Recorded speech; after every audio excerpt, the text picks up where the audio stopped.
Hey there and welcome to my channel. Today I'm going to be doing a Switch 2 unboxing. As much as I would love to just tear into this package right now, I gotta put something together for the content.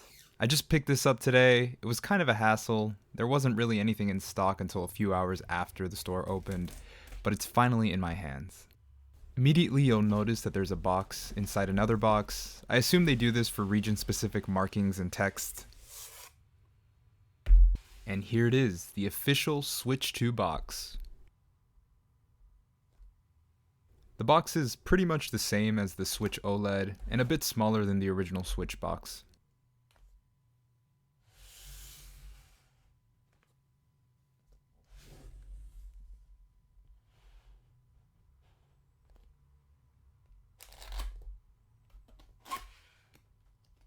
Opening the box, you're immediately greeted by your new system and two Joy-Con controllers.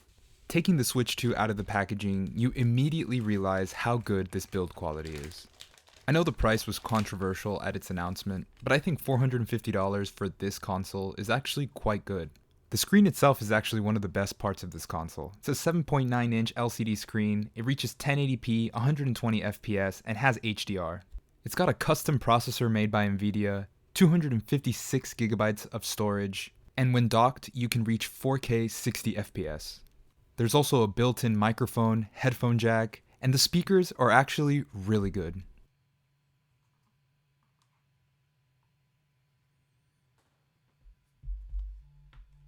The Joy-Cons are also a huge improvement over the originals.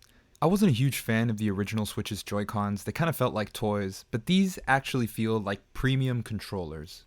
They're slightly larger, fit better in the hand, and have an added mouse function now. Ooh. As you can tell from my reaction, it feels pretty good to slot them in. Nice. The rest of the box isn't nearly as exciting, but let's get into it.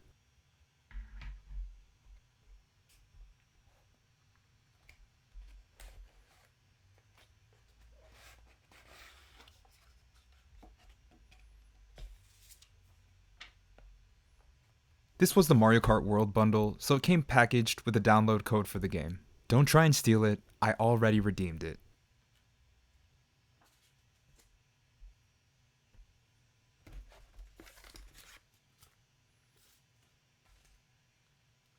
This is the user manual, pretty standard stuff.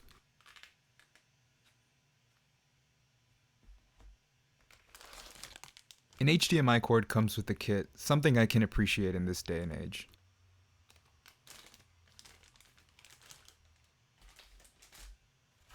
You've got the Joy-Con rails,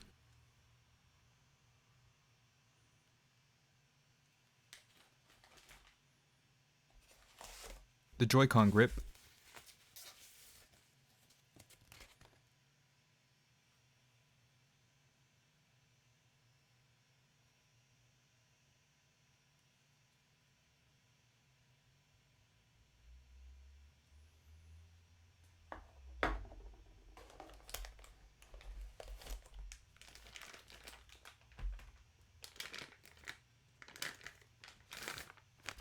this is your dock power cable / charger, and I live in Europe right now, so it's got a little weird connector.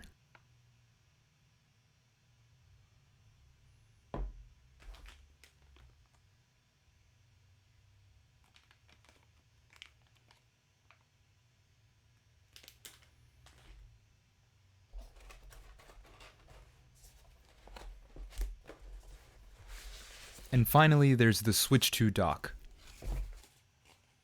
The dock is actually pretty capable this time around, sporting a fan that will allow you to play some games at 4K 60 FPS.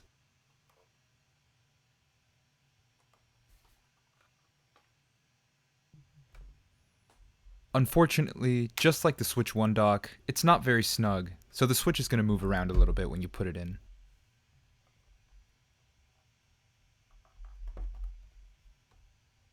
And finally, we're going to take a look at the Joy-Con grip. It's not very different from the original Switch's Joy-Con grip, and I'm probably not going to use it, but it does feel pretty good to slide the Joy-Cons into it.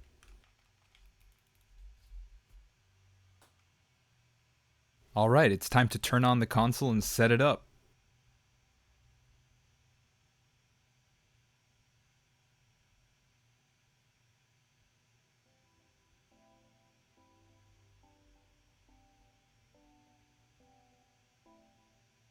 Like any console, the first thing you'll have to do is select the language and region. Then, you're going to have to set up your Wi-Fi network. I'll let you do that one by yourself. Now it's time to pick a time zone.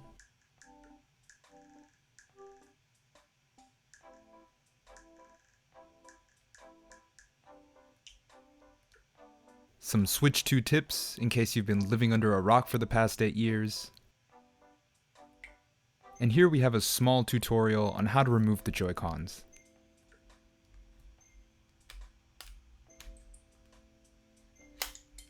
Hearing that click when you snap them in is so satisfying and way better than the Switch 1.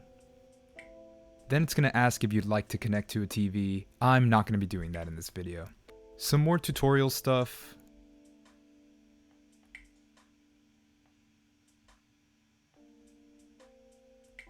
And now we gotta wait for the system update to finish.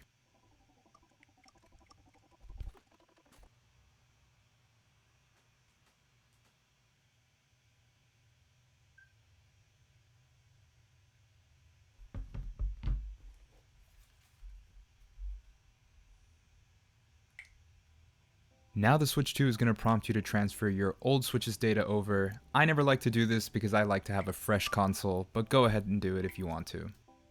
Log into your My Nintendo account.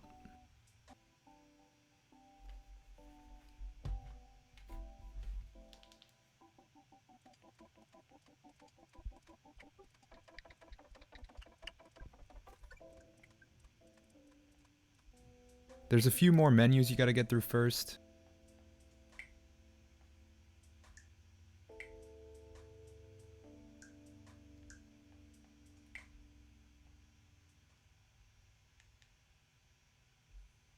And that's it, your Switch is ready to play.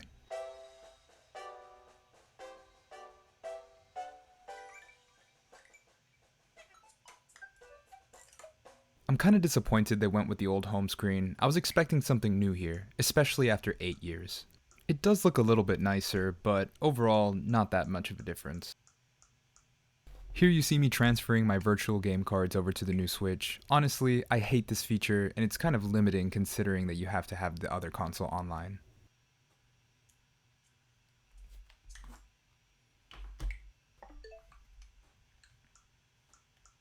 Definitely when you get your Switch, you need to put it in dark mode.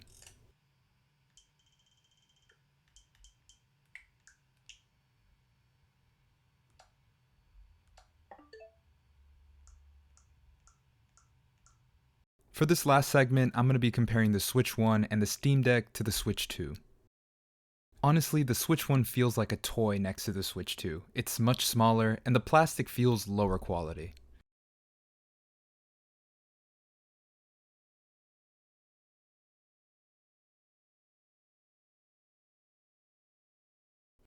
This is my Switch 1 from 2017. It's so happy to finally get retired. The easiest way to spot the difference between these two is going to the eShop.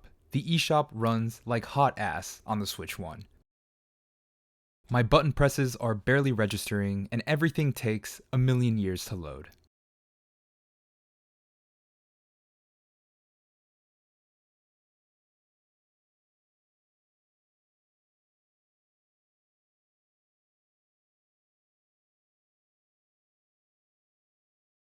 The Switch 2, on the other hand, is pretty fast, very sleek, but unfortunately, no eShop music this time either.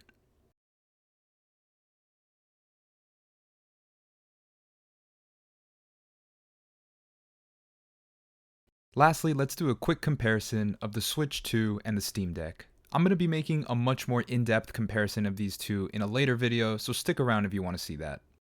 Immediately what stands out to me is how much thicker the Steamdeck is compared to the Switch 2. Under the hood, the Switch 2 is more powerful than the Steamdeck now, and with a much smaller form factor, it's definitely a better piece of tech. There's a higher degree of customization with the Steamdeck, and considering it's basically a computer, you can do a lot more with it. I'm probably going to play multi-platform games on my Switch, but it's going to take a lot more than that to keep me away from my Steamdeck.